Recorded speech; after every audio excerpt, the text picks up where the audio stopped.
پیغمبر اسلام حضرت محمد مصطفیٰ صلی اللہ علیہ وسلم کی شان میں گستاخی کرنے والے ملعون B J P leader Raja Singh کی اہلیہ اوشا بائی نے ریاستی گورنر تمیل سائی سوندراراجن سے ملاقات کی۔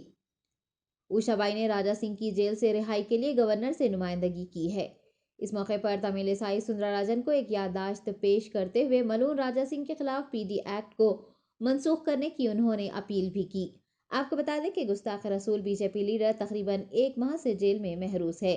ایک متنازع ویڈیو بنا کر شان رسالت میں گستاخی کے بعد پولیس نے اس پر پی ڈی ایکٹ لگایا تھا۔ اوشا بائی نے اپنی درخواست میں لکھا کہ بطور اپوزیشن لیڈر راجہ سنگھ حکمران پارٹی پر عوام مخالف پالیسیوں کا الزام لگاتے تھے اور ان کے شوہر کے خلاف غیر قانونی طور پر مقدمات درج کیے گئے ہیں۔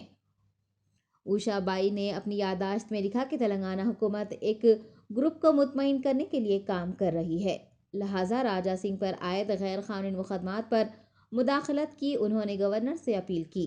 یاد رہے کہ راجہ سنگھ کی اہلیہ نے تلنگانہ ہائی کورٹ میں 5 ستمبر کو ایک ریٹ پٹیشن بھی داخل کی تھی اور اپنے شوہر کے خلاف پی ڈی ایکٹ کے تحت کی گئی گرفتاری کو چیلنج کیا تھا۔